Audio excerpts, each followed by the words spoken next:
Terima kasih pemirsa, kembali lagi bersama saya Siti Isneninur dalam program Sumut Terkini.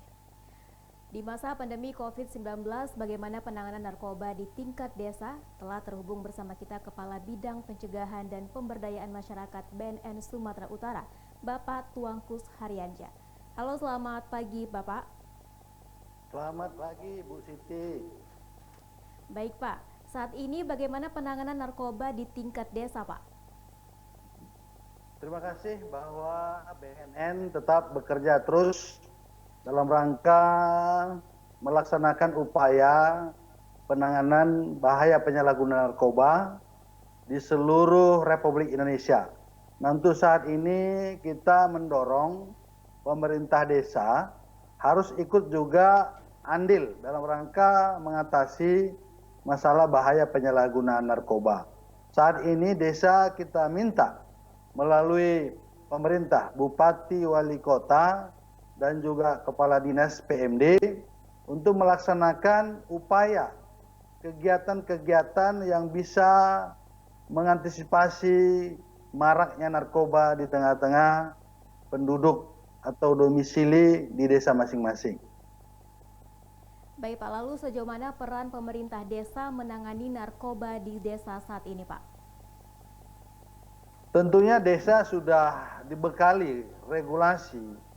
Regulasi itu adalah amanah Impres 02 2020 bahwa seluruh kementerian lembaga wajib melaksanakan fasilitasi kegiatan P4GN, pencegahan, pemberantasan, penyalahgunaan, dan peredaran gelap narkoba. Oleh karena itu tentunya pemerintah paling level bawah adalah desa, harus juga kepala desa mengalokasikan dana desa untuk dilakukan dalam rangka upaya mengatasi persoalan-persoalan narkoba di desa. Nah, tentunya BNN mendorong sebagai instansi vertikal untuk bisa mengawasi dan memberikan sebagai upaya kita dalam rangka membentuk kegiatan-kegiatan ini di desa. Nah, desa ini tentunya kita harapkan ada 4 indikator yang harus dilaksanakan di desa. Tentunya yang pertama adalah sosialisasi bahaya narkoba di tengah-tengah masyarakat. Boleh di kelompok remaja masjid, karang taruna, remaja, boleh di kalangan organisasi-organisasi masyarakat, boleh di perwiritan, boleh di tengah-tengah mana saja di masyarakat, itu harus diberikan sosialisasi tentang bahaya penyalahgunaan narkoba.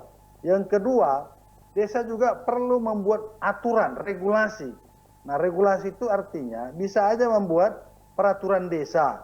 Bagaimana peraturan desa? Misalnya saja, desa boleh membuat peraturan misalnya kalau ketika mau menikah, dilakukan dulu tes urin. Nah, atau juga ketika orang datang ke desa kita, wajib kita lakukan pengawasan terhadap dirinya. Apakah dia dari mana, terus apa kegiatannya, ini kita buat aturan. Yang ketiga, harus ada lakukan upaya tes urin. Jadi di desa itu, untuk di sana manakala ada kawasan-kawasan rawan narkoba, boleh dilakukan tes urin. Yang keempat, perlu desa membuat satgas anti narkoba di setiap desa. Sehingga satgas ini bisa dia melakukan upaya dalam rangka penanganan narkoba ini di tengah-tengah desa. Karena kenapa? Setiap kejadian apapun di desa, pasti itu domisilinya ada di desa. Jadi artinya dana desa itu boleh digunakan untuk dalam rangka mengatasi narkoba. Ya, tentunya Presiden juga mengamanahkan melalui Kementerian Pemerintah Desa, Kemendes, juga mengamanahkan untuk penanganan COVID juga boleh digunakan dari dana desa itu. Jadi tidak ada perbedaan dalam rangka penanganan narkoba maupun penanganan COVID. Karena sudah ada peraturan Menteri Desa terkait pelaksanaan desa harus ikut andil dalam rangka menangani masalah narkoba ini. Baik Pak, lalu kegiatan yang dilakukan di desa saat di masa pandemi COVID-19 seperti ini saat ini bagaimana Pak? Nah, ini saatnya perlu kita harapkan di saat-saat masyarakat diminta kerjasama bergotong royong, di sisi lain dalam rangka masalah penanganan virus atau COVID-19 ini, Tetapi juga inilah akan cikal bakal nanti kita harapkan juga bisa juga menangani masalah narkoba. Jadi kalau ada warga kita yang sudah ketergantungan narkoba, bolehlah dana desa itu disisihkan melalui APBDes-nya supaya mereka direhabilitasi. Jadi kalau ada orang penyalahguna narkoba, itu kalau masih sifatnya ketergantungan, itu harus direhabilitasi. Nah, bagaimana caranya? Dana desa itu bisa digunakan untuk penanganan rehabilitasi kepada warganya. Karena warga itu kan pasti ada domisilinya. Jadi wajar kalau desa ikut juga dalam rangka mengatasi persoalan-persoalan. Nah juga kepada remaja-remaja yang belum paham tentang bahaya narkoba, perlu kita lakukan sosialisasi bahaya narkoba. Nanti melibatkan masyarakat di sana, boleh lewat BNN terdekat, boleh melalui relawan atau penggiat anti narkoba, boleh juga dari unsur Babinsa, Babin Kamtibmas, supaya masyarakat itu paham.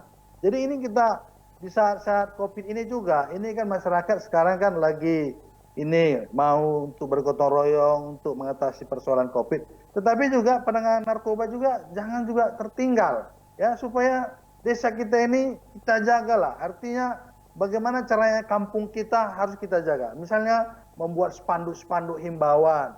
Misalnya spanduk itu kita buat selamat datang di desa A, bersih narkoba, nggak apa-apa.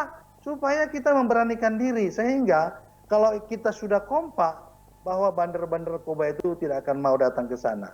Nah yang ketiga tadi, saya perlu membuat upaya kita dalam rangka mengatasi ini dengan menggunakan tes urin. Jadi kalau ada masyarakat yang misalnya dicurigai, boleh lakukan tes urin. Nah, yang keempat, kita buat Satgas Anti Narkoba. Jadi Satgas inilah nanti yang menjadi leading sektor dalam rangka penanganan narkoba. Sehingga desa kita ini bisa kita jamin tentram, aman dari persoalan narkoba. Nah, jadi ini harus kita harapkan. Karena sudah ada surat dari gubernur ke seluruh bupati wali kota untuk juga ikut menangani masalah narkoba.